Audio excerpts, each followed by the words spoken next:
Est-ce que vous savez que la femme occidentale est celle qui a eu le moins de liberté comparée à d'autres femmes et même lorsqu'on parle d'humains dans l'histoire de l'humanité? C'est-à-dire que on a commencé à penser donner des libertés aux femmes en 1918 dans un pays très précis, l'Angleterre.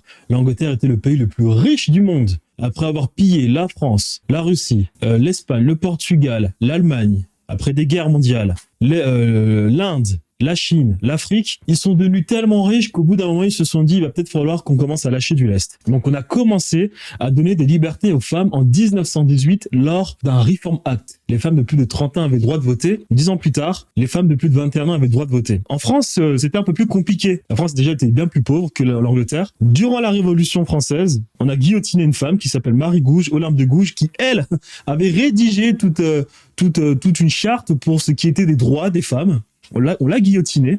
La France donne des libertés aux femmes en 1944-45. 1965, elles ont le droit de voter. Mais malheureusement, et ça s'est passé ensuite dans tous les pays d'Europe, mais malheureusement, depuis certaines décennies, les Européens n'ont plus de liberté. Hein. Voyez-vous, maintenant, ça paye des 75% d'imposition. On n'a plus le droit de donner son avis. Dès qu'on contredit tout ce qui se passe en Europe, on se fait rétamer. Donc, il n'y a plus de liberté. Donc, intrinsèquement parlant, la femme occidentale a eu dans le fond 40 ans de liberté. Dans le vrai fond, 40 ans de liberté. Et de l'autre côté, la femme africaine, par exemple, historiquement parlant, est celle qui a eu le plus de liberté. La femme africaine a, historiquement parlant, vécu dans ce qu'on appelle des sociétés matriarcales. L'Afrique a été matriarcale, historiquement parlant, avant l'invasion des Arabes et des Européens. Ils sont devenus aujourd'hui patriarcaux, ils font n'importe quoi, ils font de la polygamie, alors que le mariage a été créé en Afrique. C'est quand même dommage. Hein. Maintenant, la femme a moins de droits. La femme arabe sémite, a connu des libertés bien avant la femme occidentale, notamment durant Cordoue, durant l'Espagne musulmane et le califat de Cordoue, où Cordoue était l'endroit d'Europe le plus riche. On a pensé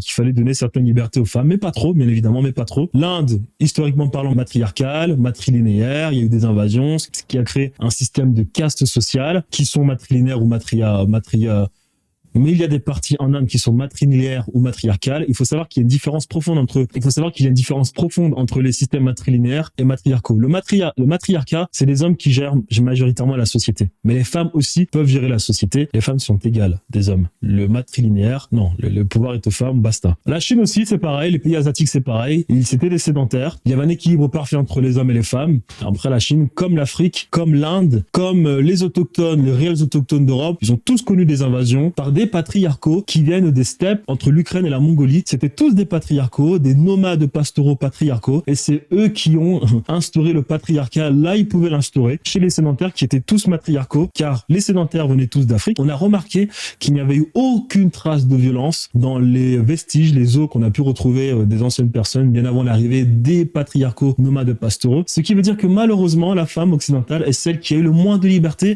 car elle, dans son existence, contrairement à l'indienne, contrairement à l'africaine ou à l'asiatique, n'a connu que le patriarcat. Et aujourd'hui, ces femmes qui pensent être libres se voient payer plus de 80% d'impôts. Elles comprennent même pas le système fiscal pour bon nombre d'entre elles. Donc malheureusement, la femme occidentale est celle qui a eu le moins de liberté dans l'histoire du monde. Et ça, il faut le savoir. Pourquoi? Parce qu'on remarque que les patriarcaux, lorsqu'ils deviennent très riches, ils commencent à lâcher du lest. Mais lorsqu'ils s'appauvrissent, ils recommencent à devenir agressifs. Pas qu'avec les femmes, avec tout le monde. Aujourd'hui, l'Europe devient de plus en plus pauvre. Donc on le voit, il y a plus trop de liberté en Europe. Donc les femmes occidentales, il va falloir un peu s'inquiéter, quoi.